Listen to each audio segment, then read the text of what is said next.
دن میں آ کے میں پڑھتا تھا. 8 گھنٹے کی ڈیوٹی ہوتی تھی اور دن میں پڑھتا بھی تھا, ٹیوشنز بھی پڑھاتا تھا. وہ جو حدیث پڑھی تھی کہ دینے والا ہاتھ لینے والے سے بہتر ہوتا ہے, تو وہ پتہ نہیں کیوں دل و دماغ میں بیٹھی ہوئی تھی. پھر حالات بھی ایسے تھے کہ محنت کر کے ہی پڑھنا تھا. جو میری عمر ہے, اس عمر میں صرف 11 سال نکال دوں تو باقی ساری عمر الحمدللہ میں نے محنت کی ہے.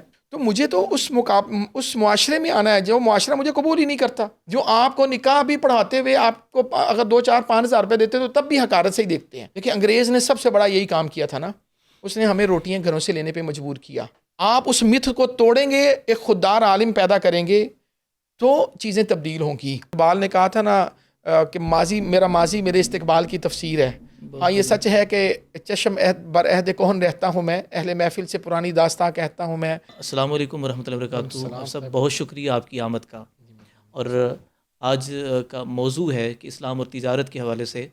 تو اب سب میں یہ پوچھنا چاہوں گا کہ جو آپ کا تعلق یعنی مدرسے سے, پھر اس کے بعد یعنی گھر کا ماحول بھی ایسا ہی, تو یہ تجارت کا یہ ذوق, یہ شوق, یہ کب سے, یہ کیسے, کس طرح سے آپ نے کس کو دیکھ کر یہ اپنایا, یہ تھوڑا سا آغاز میں بتائیے گا. بسم اللہ الرحمن الرحیم. دیکھیں مولانا کہ ایک بڑا غلط کانسیپٹ ہے کہ جو بندہ دین کا طالب علم ہے وہ کمانے کی طرف نہیں جائے گا. ایک وہ پڑھتا رہتا ہے, وہ ہمارے اسکول یا کالجز میں بھی یہی پرابلم ہے اور ہمارے مدرسے کے سسٹم کے اندر بھی یہی پرابلم ہے. ہمارے دونوں سسٹم بیک وقت ایک گناہ کر رہے ہیں. وہ یہ ہے کہ بچے کو کمائی کی طرف نہیں لے کے جاتے.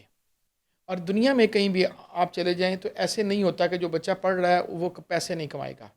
اس سے کیا ہوتا ہے, دیکھیں خودداری کا ایک بہت بڑا مسئلہ درپیش ہوتا ہے. اگر آپ خوددار نہیں ہیں, آپ مدرسے میں پڑھ رہے ہیں یا آپ کسی یونیورسٹی میں پڑھ رہے ہیں, اس سے کیا ہوتا ہے کہ آپ کو نا پیسیو انکم ایزی منی پہ لگ جاتے ہیں. آپ آسان دیکھتے ہیں یار کہاں سے کتنا آ رہا ہے, اسی پہ گزارا کرنا ہے اور اسی پہ سونا ہے, اور بس اسی حساب سے پھر ایک ڈل لائف گزارنے شروع کر دیتے ہیں. ہمارے پی ایچ ڈی اسکالر ہوں یا مدرسے کے ہمارے آخری سال کے طالب علم ہوں, دونوں آپ کو ایک ہی ڈگر پہ چلتے ہوئے نظر آتے ہیں. دونوں سوتے ہیں, دونوں ایک حد تک بس ٹھیک ہے جتنا آ گیا اسی پہ گزارا کر لیتے ہیں. تو میں 11 سال کا تھا جب میں نے الحمدللہ کو مزدوری شروع کی.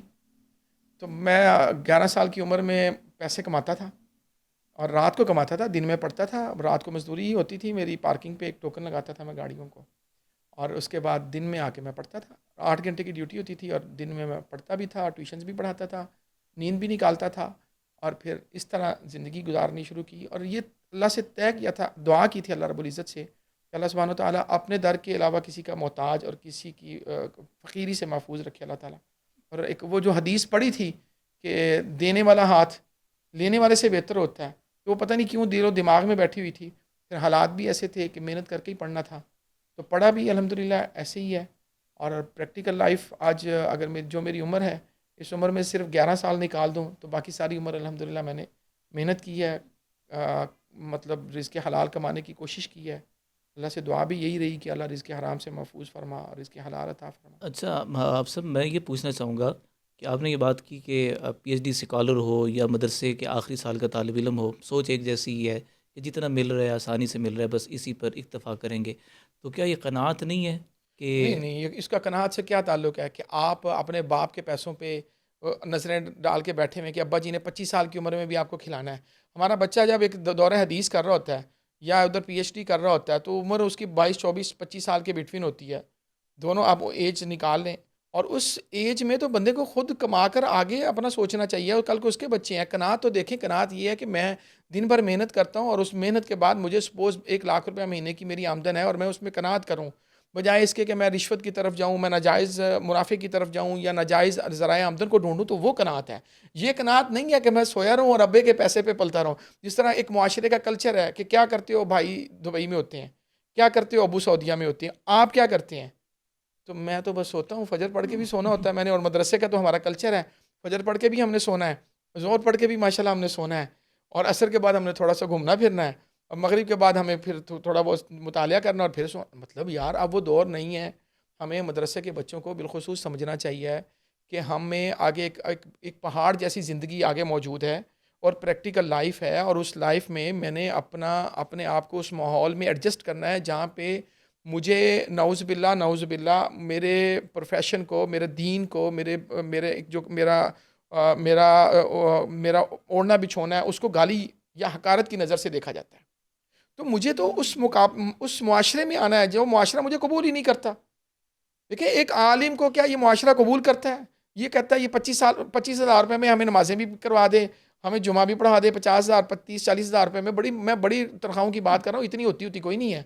آپ بریلوی مسلک میں چلے جائیں تو وہاں تو بالکل ہی بیچاروں وہ 10-15,000 20,000 روپے ہیں. دیوبندی اس سے تھوڑا بہتر دے دیتے ہیں، اہل حدیث تو کچھ اور بہتر دے دیتے ہیں.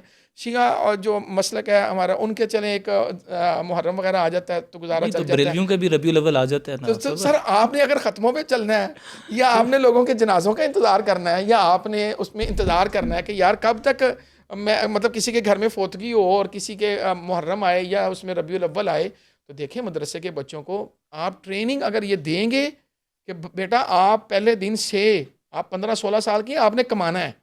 میں نے مدرسہ پڑھا، دیکھیں میں حفظ میں نے آپ کے مدرسے سے کیا، اور اس کے بعد 8 سال میں پڑھا جامعہ رحمانیہ گارڈن ٹاؤن میں. میں 8 سال جو میں نے پڑھا ہوں، میں نے اپنا خرچہ سارا اپنی کمائی سے کیا الحمدللہ. مطلب مزدوری کر کے میں مدرسہ پڑھتا رہا.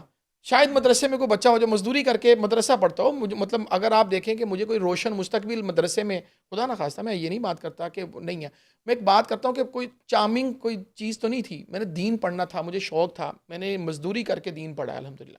تو ہم اپنے بچوں کو یہ ٹریننگ دیں کہ بھائی ہم کسی کے مرنے جینے کا انتظار نہیں کریں گے، محرم سفر ربیع الاول کا انتظار نہیں کریں گے. ہم محنت کریں گے اور بہت سے طریقے ہیں کہ ہم رزق حلال کما سکتے ہیں. اور دیکھیں اللہ تعالیٰ نے کوئی منع نہیں کیا کہ آپ امامت کرتے ہیں تو پیسے نہیں لے سکتے امامت کے، یہ خطابت کرتے ہیں تو خطابت کے پیسے، یہ کوئی ناجائز نہیں خدا نہ خواستہ. لیکن آپ ایک ایسے معاشرے سے آپ کا پالا پڑا ہوا ہے جو آپ کو نکاح بھی پڑھاتے ہوئے آپ کو اگر 2-4-5 ہزار روپے دیتے تو تب بھی حقارت سے ہی دیکھتے ہیں. آپ اس پوری شادی کی تقریب میں جس میں آپ بطور نکاح خواہ گئے ہوتے ہیں، سب سے مظلوم اور سب سے نعوذ باللہ من ذالک نقل کفر نباشر چلیں، آپ کوئی کسی کی دل آزاری نہ ہو، سب سے حقیر بندے ہوتے ہیں. کیوں یار؟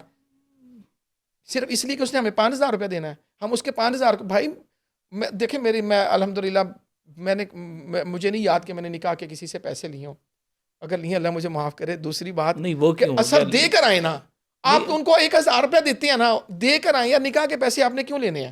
نہیں کیا یہ ناجائز کی بات نہیں کر رہا. مسئلہ دیکھیں اگر دینے والا آپ کو حقارت سے دیتا تو اس کی کیا ضرورت ہے یار؟ میں ایک دین پڑھا ہوا، میں نہیں اپنی نہیں بات، ایک عالم دین ہے، وہ عالم دین جو اس نے زندگی گزاری دین پڑھنے سکھانے میں، آپ 4-5 ہزار روپے کے لیے اس کی انسلٹ کرتے ہیں، اس کو حقیر سمجھتے ہیں. وہ 2 منٹ لیٹ ہو جائے، مولوی صاحب لیٹ ہو گئے جی، نہیں تو آپ کو رویے تو بدلنے ہیں نا. لیکن آپ صاحب اگر کوئی ایسا ہو، کوئی ایسا بابر کروائے کہ جی کہ میں آؤں گا لیکن پروٹوکول سے آؤں گا. میں ذاتی طور پر اگر آپ کو سر بتاؤں، نکاح پڑھانے کی میں ممانعت نہیں کر رہا، نہیں میں جنازے پڑھانے کی ممانعت نہیں کر نکاح رہا. کی بات میں یہ کر رہا ہوں آپ سب کے نکاح کے حوالے سے کوئی یہ کہے کہ بھئی فیس اتنی لوں گا اور یہ میری ٹائمنگ سر ہوگی. کریں نا، منڈ کے کریں. یہ کیا طریقہ کہ وہ مجھے بھیک کی طرح دے گا جی 2-4 ہزار بالکل، روپیہ؟ میں اس رویے کی مذمت کر بالکل رہا ہوں اور بالکل ہمیں اس رویے سے بچنا ہے. حضرت دیکھیں مدارس کے بچوں کو جب تک آپ خوددار نہیں کریں گے، دیکھیں انگریز نے سب سے بڑا یہی کام کیا تھا نا، اس نے ہمیں روٹیاں گھروں سے لینے پہ مجبور کیا. آپ کو وہ متھ توڑنی ہے. آپ اس متھ کو توڑیں گے، ایک خوددار عالم پیدا کریں گے تو چیزیں تبدیل ہوں گی. دیکھیں آپ ایک مسجد میں خطابت کر رہے ہیں اور آپ کے سامنے وہ لوگ بیٹھے ہیں جن کو آپ پڑھانا چاہ رہے ہیں، کچھ سکھانا چاہ رہے ہیں، اور آپ ان کے مزاج کے خلاف بات ہی نہیں کر سکتے. آپ تو ان کی مطلب مرضی کے بغیر ٹائم نہیں بدل سکتے، آپ ان کے مزاج کے خلاف سوچ نہیں سکتے، بات نہیں کر سکتے. تو دیکھیں کوئی ممانعت نہیں، خدا نہ خواستہ نہ حقارت ہے، مجھے اللہ معاف کر دے. میں آج بھی اپنے مدرسے پہ، اپنے ماضی پہ، وہ اقبال نے کہا تھا نا کہ میرا ماضی میرے استقبال کی تفسیر ہے. ہاں یہ سچ ہے کہ چشم بر عہد کہن رہتا ہوں میں، اہل محفل سے پرانی داستاں کہتا ہوں میں. میرا ماضی میرے استقبال کی تفسیر ہے. آخر میں اس طرح میرا ماضی الحمدللہ میرے لیے قابل فخر ہے. میں آج بھی الحمدللہ میں سمجھتا ہوں کہ اللہ رب العزت کی جتنی عنایتیں مجھ پہ ہیں، جو اس کی رحمت ہیں، وہ دین کے سبب ہیں، وہ قرآن کے سبب ہیں، اور قرآن سے بڑی کوئی نعمت نہیں ہے اللہ نے جو مجھے دی ہو. اور میں نے اپنے بچوں کو بھی حافظ بنایا. لیکن بات دیکھیں اگر وہ انگلش میں کہتے ہیں کہ ایوری جو critics is at heart a reformist, ہر تنقید نگار بنیادی طور پہ اصلاح چاہتا ہے. تو ہمارے ہاں مدارس نے یہ ظلم کیا کہ انہوں نے تنقیدی سوچ کو پروان نہیں چڑھنے دیا. صحیح، ایک حضرت صاحب ہیں، ایک محتمم صاحب ہیں، اور وہ ایک سلسلہ چل رہا ہے, وہاں کوئی تنقیدی سوچ نہیں ہے, کوئی اختلاف رائے کو برداشت کرنے والا نہیں ہے. مثلا میں پڑھتا تھا تو ہمارے استاد, اللہ انہیں زندگی سے تندرستی دے, انہوں نے ہمارے کہا کہ آپ ہمارے مسئلے کے مطابق گن پوائنٹ پہ کہ اگر آپ نے یہاں پڑھنا ہے تو آپ نے ہمارے مطابق نماز پڑھنی ہے. تو آپ سوچوں کو بند کرتے ہیں, آپ سوچوں کو کھلنے دیں مدارس میں نا, لوگوں کو آزادانہ طور پہ زندگی گزارنے دیں. اور یہ خودداری والی بات دیکھیں, اس وقت ہمارے یہ معاشرے میں سب سے بڑی جو ہمیں جو مسئلہ درپیش ہے وہ ہے سروائیول آف دا فٹسٹ, بقا کی جنگ ہم لڑ رہے ہیں. یہ معاشرہ ہمیں رشتے نہیں دیتا حضرت. یہ عطا شاہ بخاری رحمہ اللہ نے کہا تھا, نہ سانو ووٹ دیں گے تو نہ سانو رشتے دیں گے. تو آپ نے طے کرنا ہے, آپ نے ان کے سامنے ایک حقیر نعوذ باللہ کمی کمین بن کے رہنا ہے. کیوں کہ میں نے داڑھی رکھی ہے, میرے نام کے ساتھ حافظ ہے, اور میں ان کے سامنے جھک کے رہوں گا. میں کیوں جھک کے رہوں؟ کیا قرآن مجھے اس بات پہ, مطلب میرا قرآن اور میرا دین اتنا کمزور ہے کہ وہ مجھے ایک دنیا دار کے سامنے جھکانے پہ مجبور ہو جاتا ہے کہ اس کے پاس اس کا سٹیٹس ہے اور میرے پاس سٹیٹس نہیں ہے؟ تو مسئلہ یہ نہیں آپ کے پاس پیسے کتنے ہیں, مسئلہ یہ آپ کے اندر خودداری کتنی ہے. اور خودداری کے لیے حضرت ضروری ہے کہ آپ پہلے دن سے بچے کو کمانا سکھائیں. بہت خوب. بس اتنی سی گزارش ہے, اور اس کو کوئی نیگیٹو لیتا ہے تو میں اس سے بھی نہیں معذرت بہت خوب, خواہ ہوں. میں اسے اتفاق کرتا ہوں.